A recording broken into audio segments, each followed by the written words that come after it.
Bonjour à toutes et à tous et bienvenue sur la chaîne Ronan au théâtre. Aujourd'hui il y a du vent, il pleut, il fait nuit, je suis à Vincennes, j'attends la navette pour aller à la cartoucherie à la tempête. Pour aller voir l'éveil du printemps de Wetkin que j'avais déjà vu dans une mise en scène à la Comédie Française par qui Hervieux Léger.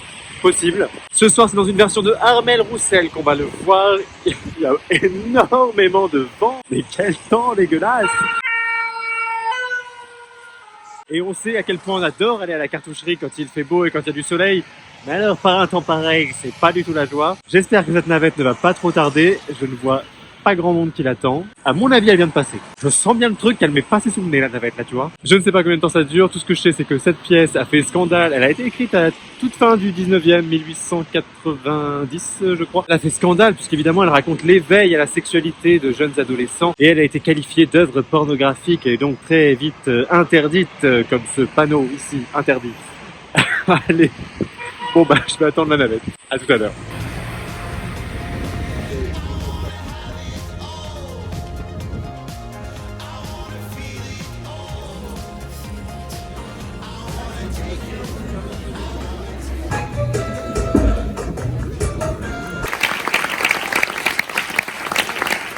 Ce que je trouve toujours un peu compliqué avec cette pièce de Wetkin, c'est que donc on est à la fin du 19e siècle et que forcément ce qui est dit, même si c'est très avant-gardiste, même si c'est très en avance sur son temps, aujourd'hui ça trouve moins d'écho, et en tout cas la façon dont c'est amené et les situations trouvent un peu moins d'écho. Même si, effectivement, il y a quand même des scènes qui sont frappantes, notamment par exemple cette scène où le personnage de Wendla, qui est une jeune fille qui a beaucoup de désirs et qui est pleine de fièvre, qui a besoin, qui a un désir sexuel très très fort et qui est dans une recherche de sexualité malgré son jeune âge. Donc elle est dans cette quête de la sexualité, elle est dans cette quête du jeu, et il y a ce moment de basculement où donc elle est tout à fait consentante à jouer, à chercher les garçons, à être sur le terrain de la recherche, en tout cas, du plaisir sexuel. Sauf que le moment où ça devient concret, et le moment où finalement l'acte sexuel va avoir un lieu, elle est plus consentante du tout. Un rapport sexuel, c'est pas une seule chose. Donc il peut y avoir du consentement à différentes étapes, jusqu'à un moment où il n'y a plus de consentement. Et c'est ce moment où ça bascule, où on n'est plus consentant, et où tout le jeu de séduction se transforme en fait en viol. Et c'est aussi toute la question, on en parle beaucoup aujourd'hui, de la sexualité des mineurs et du viol sans violence en fait, sans violence physique. C'est pas parce qu'un acte sexuel est fait sans violence physique qu'il n'est pas pour autant un viol. Toute la question est dans le consentement, et même s'il n'y a pas de séquelles visibles à l'instant T du viol, pas de séquelles physiques, en fait il y aura des séquelles morales après, c'est ce qu'on voit avec ce personnage de Wendla. Effectivement, ça fait partie de la pièce en 1890, qui fait encore écho très très fortement aujourd'hui. Mais il y a d'autres sujets, notamment sur la naïveté des jeunes, et la naïveté qu'il peut y avoir à 14 ans sur la sexualité. Aujourd'hui, elle est quand même beaucoup moins vraie.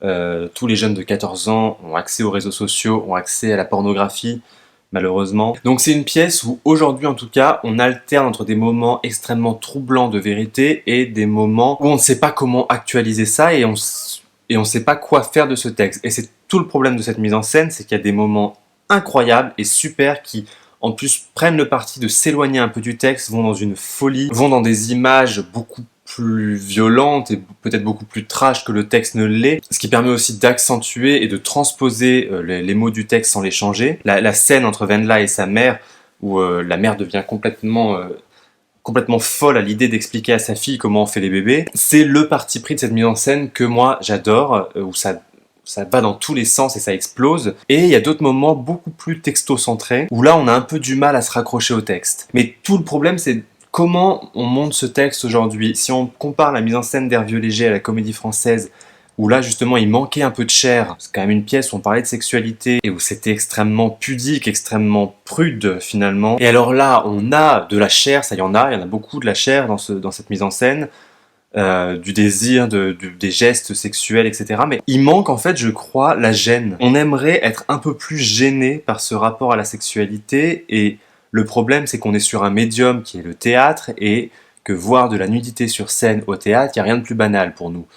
Pour les gens qui sont habitués à aller au théâtre, je parle. Donc comment recréer pour le spectateur un espace où on redéfinirait un cadre de pudeur, de gêne face à la nudité, pour justement recréer ce sentiment de dépassement, de hors-cadre, de dépassement des limites. Ou alors, au contraire, est-ce qu'il faut aller beaucoup plus loin, aller carrément dans le trash et dépasser les vraies limites du théâtre contemporain aujourd'hui pour nous bousculer? Il y a quand même, alors attendez, il y a quand même 2 actrices notamment qu'il faut honorer, encenser, devoir googler ça. Ah voilà, Sophie Sénéco, qui joue Fanny Gabor, qui est la mère d'un des jeunes garçons, qui a un jeu, qui débarque comme ça, une sorte de Marilyn dans un jeu hyper stylisé, hyper avec une gestuelle très cadencée, et un truc que j'adore moi, qui est à la frontière entre le très parodique et le très juste. Et elle est toujours sur le fil de ce jeu-là, que j'ai adoré ça. C'est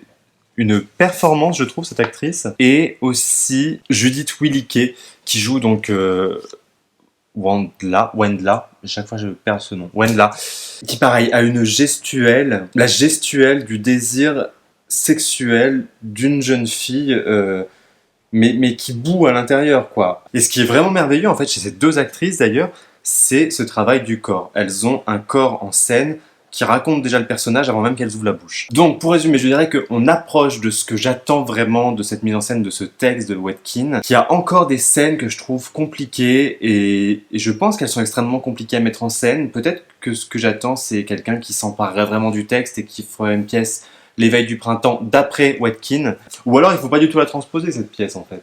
Là, en tout cas, il y a une super scénographie, une super distribution. Ah, et les 2 musiciennes.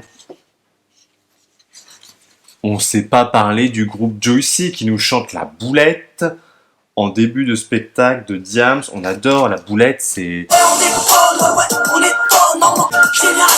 La Boulette, c'est l'hymne d'une génération, la mienne entre autres, qui s'émancipe. C'est une chanson qui arrive entre 15 ans et 20 ans à peu près. Et de manière globale, j'ai adoré toute leur performance musicale pendant le spectacle. Bon, j'ai pas de... Si, c'est elle, Juicy? Pas du tout.